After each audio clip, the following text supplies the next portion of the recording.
नमस्कार सभी को। मैं शालिनी केवी टीचर आपका अपने चैनल पर स्वागत करती हूँ। आपको पता है हमारा ये चैनल इतिहास विषय को समर्पित है।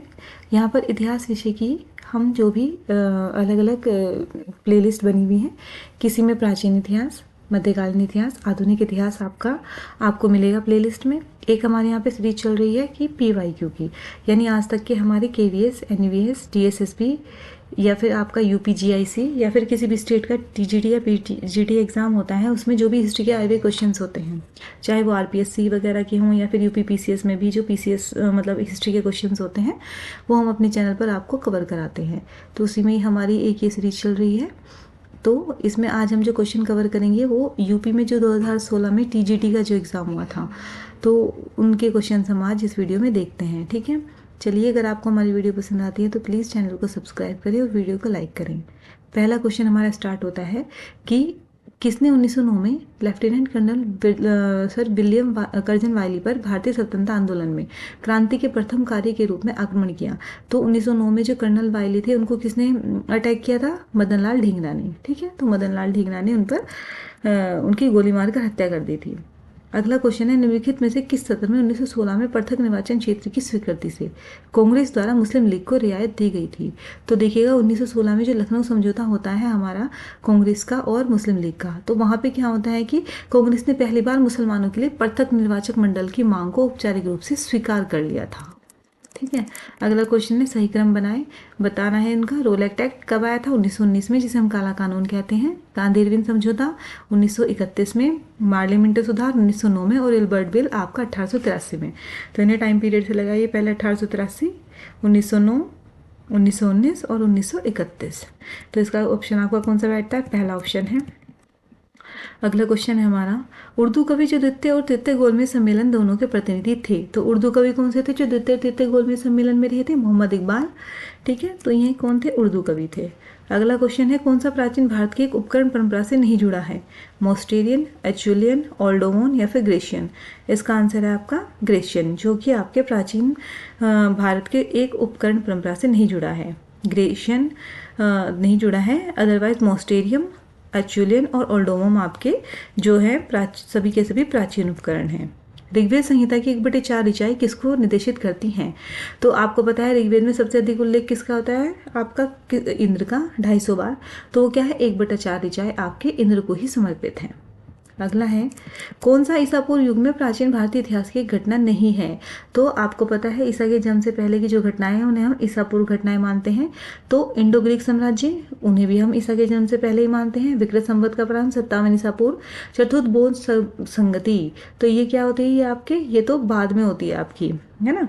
तो लेकिन खारवेल का हाथी गुम्फा अभिलेख ये भी आपका ईसा पूर्व की घटना है। तो इसका सही आंसर क्या है आपका? चतुर्थ बोध संगति।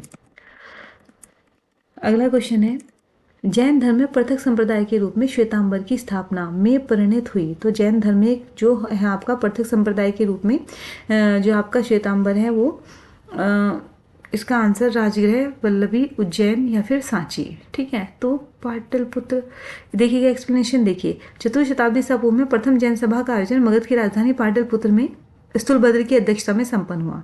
इसी सभा में जैन धर्म का विभाजक श्वेतांबर और दिगंबर 2 संप्रदायों में बंट गया था। तो श्वेतांबर और दिगंबर जो है आपका कहाँ पे डिवाइड होता है भाई आपका? जबकि पाटलिपुत्र में स्थूलभद्र की अध्यक्षता में संपन्न होती है जैन सभा। स्थूलभद्र के अनुयायी श्वेतांबर जबकि बद्रुभाई के दिगंबर कहलाते हैं। अतः इसका सही उत्तर पाटलिपुत्र ही होगा। तो इसका ऑप्शन में नहीं है, तो इसको छोड़ दीजिए क्वेश्चन को। केवल एक ही शिलालेख ऐसा है जिसमें अशोक ने करारोपण के बारे में बात की है। इनमें से कौन सा वह शिलालेख है? तो हमें सबको पता है आपका जो रुमनदेही स्तंभ लेख था, तो वहाँ पे उसमें लिखा हुआ है कि जो अशोक है उन्होंने क्या किया था, अपने राज्याभिषेक के 20वें वर्ष में यहाँ पे वो घूमने के लिए आए थे और उन्होंने यहाँ पे आकर के धार्मिक कर को और भूमि कर दोनों को ही माफ कर दिया था, दोनों को ही कम कर दिया था। ठीक है, तो यह एक तरीके से आर्थिक अभिलेख भी आपका कहा जाता है। अगला क्वेश्चन, निम्नलिखित में से किसने सोलोन के बौद्ध राजा मेघवर्मन की बोधगया में विहार बनाने की अनुमति दी थी? तो सोलोन के बौद्ध राजा थे मेघवर्मन, उनको बोधगया में विहार बनाने की अनुमति किसने दी थी? समुद्रगुप्त ने दी थी। अगला है, फतवा-ए आलमगीरी के नाम से इस्लामिक कानूनों का पूर्ण रूप से वर्णन मध्यकालीन भारत के निम्नलिखित में से किस शासक की आज्ञा से लिपिबद्ध किया गया? तो जो फतवा-ए आलमगीरी है वो किसके टाइम पीरियड में लिखी गई थी भाई? औरंगजेब के समय में। और इस बुक के अंदर क्या है? इस्लामिक कानूनों का पूर्ण रूप से वर्णन है। ठीक है, अगला क्वेश्चन हमारा, इब्न बतूता जो कि आपका प्रसिद्ध मुस्लिम अन्वेषक था और मोहम्मद बिन तुगलक के शासनकाल में भारत आए, वह किस प्रदेश के थे? तो वह मोरक्को के थे, अफ्रीका में पड़ता है मोरक्को, और ये 1333 ईस्वी में भारत आते हैं। किसने 1613 ईस्वी में सूरत में अंग्रेजों द्वारा कारखाना स्थापित करने के लिए फरमान जारी करने हेतु जहांगीर को प्रभावित किया? तो भाई 1613 ईस्वी में जो आपका जहांगीर था उसने अंग्रेजों को सूरत में फैक्ट्री स्थापित करने की परमिशन दे दी थी। लेकिन ऐसा क्यों हुआ था? क्योंकि देखिएगा अब तक आते आते जो पुर्तगाली थे वो काफ़ी पावरफुल हो चुके थे, तो वो उनसे मतलब जो जहांगीर भी हैं वो भी बहुत परेशान रहने लगे थे, अकबर वगैरह, ठीक है। तो इसलिए अब पुर्तगालियों को किसने हरा दिया था? भाई अंग्रेजों ने हरा दिया था।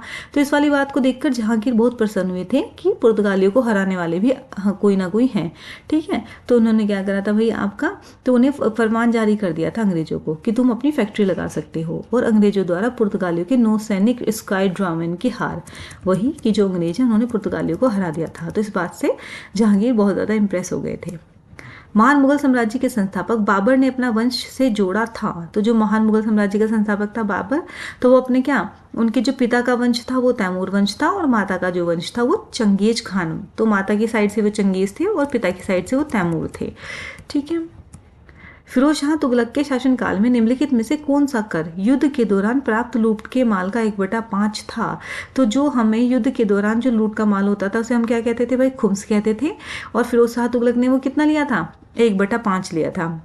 इसमें अधिकतर यही होता था कि जो खुम्स होता था उसका 4/5 हिस्सा उसका होता था जो लूटने वाला होता है, और 1/5 हिस्सा राजा लेते थे। लेकिन जो अलाउद्दीन खिलजी और मोहम्मद बिन तुगलक आए थे उन्होंने क्या किया था? 4/5 खुद रखते थे और 1/5 लूटने वाले को देते थे। लेकिन फिरोज तुगलक ने आकर के वापस में फिर सिर्फ केवल 1/5 हिस्सा ही लेना शुरू किया था। अब क्या है, जब ये बने फिरोज तुगलक तो उन्होंने जो भी शरीयत में 24 ऐसे कर हैं जो कि गलत समझे जाते थे उन सबको समाप्त कर दिया था इन्होंने, और केवल 4 कर रखे थे: खराज, जकात, जजिया और खुम्स, ठीक है। इसमें जो आपका एक इन्होंने एक सिंचाई करता भाई हक शर्ब, ठीक है, उसे लेने वाले फिरोज तुगलक दिल्ली के प्रथम सुल्तान थे। और जो सिंचाई कर होता था वो कृषि उपज का केवल 10% होता था। अगला क्वेश्चन, अष्टप्रधान जो शिवाजी के मराठा साम्राज्य के प्रशासन में सहायता करते थे, मतलब 8 मंत्री थे जो शिवाजी के मराठा साम्राज्य में सहायता करते थे, इसके संदर्भ में कौन सा केंद्रीय प्रशासन के प्रभारी थे? तो केंद्रीय प्रशासन के प्रभारी कौन होते थे भाई आपके? वो थे आपके मोरपंत त्र्यंबकम पिंगले, ठीक है। ये मराठा साम्राज्य के प्रथम पेशवा थे, ठीक है। अगला क्वेश्चन, निम्नलिखित में से किस मामले में वीडी सावरकर को 1911 में अंडमान और निकोबार द्वीप समूह की कुविख्यात सेलुलर जेल से आजीवन भेजे जाने की सजा दी गई थी? तो ऐसा कौन सा मैटर था जिसमें वीडी सावरकर को अंडमान निकोबार में जो आपका सेलुलर जेल है वहां भेजा गया था? तो वो था नासिक षड्यंत्र केस, ठीक है। तो नासिक षड्यंत्र केस है। इसमें क्या हुआ था कि जो नासिक जिले के कलेक्टर जैक्सन थे उनकी हत्या के लिए नासिक षड्यंत्र रचा गया था, उसके लिए वीडी सावरकर को अंडमान निकोबार जेल में भेजा गया था। CR दास यानी चितरंजन दास, इनकी मृत्यु के बाद स्वराज पार्टी का दलों में विभाजन हो गया और प्रतिक्रियावादी दल ने द्वारा की लिए कार्य किया। तो वही देखिएगा आपका चितरंजन दास है, इनकी मृत्यु 1925 में हो जाती है। फिर जो स्वराज पार्टी के में विभाजन हो जाता है, फिर जो इनके फॉलोवर होते हैं वो ये कहते हैं कि हम क्या करेंगे कि ब्रिटिश सरकार के साथ में हम सहयोग करेंगे ताकि हिंदुओं के हितों की रक्षा हो सके। तो इसका आंसर यही है आपका कि उन्होंने ब्रिटिश सरकार के साथ सहयोग करने का फैसला लिया और हिंदू के हितों की रक्षा करने का फैसला लिया। अगला क्वेश्चन है आपका, निम्नलिखित में से किसने भारतीय विश्वविद्यालयों में धार्मिक शिक्षा के लिए प्रबलता से वकालत की? तो भारतीय विश्वविद्यालय में धार्मिक शिक्षा कौन देना चाहते थे? पंडित मदन मोहन मालवीय देना चाहते थे, ठीक है। इनका ये मानना था कि अगर विश्वविद्यालय में धार्मिक शिक्षा दी जाएगी तो इससे हिंदू धर्म का और अच्छे तरीके से उत्थान किया जा सकेगा। अगला है भाई आपका ईयर दिए गए हैं और घटनाएं दी गई हैं। सती प्रथा का उन्मूलन कब होता है आपका? 1829-30 में, है ना। लॉर्ड विलियम बेंटिंग करते हैं राजा राम मोहन राय के प्रयासों से। विधवा पुनर्विवाह कानून 1856 लॉर्ड डलहौजी खत्म करते हैं। दास प्रथा का उन्मूलन 1843 में होता है, दास प्रथा का उन्मूलन, ठीक है। और एक होता है आपका कन्या भ्रूण हत्या विरोध, ये होता है आपका खत्म 1804 में। अगला क्वेश्चन, भारतीय स्थल पर गड्ढे खोदने के साक्ष्य निम्नलिखित में से किस स्थल प्राचीन स्थल से पाए गए हैं? तो गड्ढे खोदने के साक्ष्य कहाँ से मिले हैं? लोथल और कालीबंगा, बुरझोम और रंगपुर, रूपर और रंगपुर, और कालीबंगन और सुरकोटडा। तो इसका आंसर है आपका बुरझोम और रंगपुर। यहाँ से आपका क्या मिला है? गड्ढे खोदने के साक्ष्य। अगला क्वेश्चन आपका, कौन सा वैदिक लेख पहली बार पुनर्जन्म के सिद्धांत की प्रमाणिक व्याख्या देता है? तो पुनर्जन्म की बात सबसे पहले कहाँ पे होती है भाई हमारा? ये है इसका आंसर शतपथ ब्राह्मण। ठीक है, शतपथ ब्राह्मण से पहली बार पुनर्जन्म के सिद्धांत की व्याख्या होती है। निष्क निम्नलिखित में से किस काल में विनिमय के एक माध्यम के रूप में प्रयुक्त होता था? तो निष्क कब होता था भाई? आपका सबको पता है, वैदिक काल में। ठीक है, वैसे निष्क एक गले का आभूषण माना जाता था और यह मुद्रा के रूप में प्रचलित होता था। निम्नलिखित में से कौन सा कार्य अशोक द्वारा नियुक्त राजुक निष्पादित करते थे? तो जो राजुक होते थे वो आपका राजस्व कार्य भी देखते थे और न्यायिक कार्य भी देखते थे, जिसको किसने अपॉइंट किया था? अशोक ने। प्रशस्ति का अर्थ क्या है? तो प्रशस्ति क्या होती थी? किसी भी राजा की प्रशंसा में लिखे गए जो वाक्य होते थे, तो राजा की स्तुति आपकी प्रशस्ति कहलाती थी। अगला क्वेश्चन, निम्नलिखित में से कौन सा युग्म सही नहीं है? एलोरा गुफाएं, राष्ट्रकूट, महाबलीपुरम, पल्लव। मतलब ये कौन किसने बनवाई है? एलोरा गुफाएं राष्ट्रकूटों ने बनवाई हैं, ये सही है। महाबलीपुरम के मंदिर पल्लवों ने बनवाए हैं, ये भी सही है। खजुराहो के चंदेलों ने। एलिफेंटा गुफाएं मौर्य काल में, एलिफेंटा गुफाएं मौर्य काल में नहीं बनी है, ये वाला ही गलत है आपका। अगला क्वेश्चन है भाई, निम्नलिखित में से कौन सा वाक्य असत्य है? सिकंदर लोदी ने आगरा की स्थापना की, बिल्कुल सही। हरिहर फर्स्ट ने दक्षिण के विजयनगर राज्य की स्थापना की, हाँ तो हरिहर और बुक्का ने की थी विजयनगर साम्राज्य की स्थापना। बलबन ने कुतुब मीनार का निर्माण पूरा करवाया।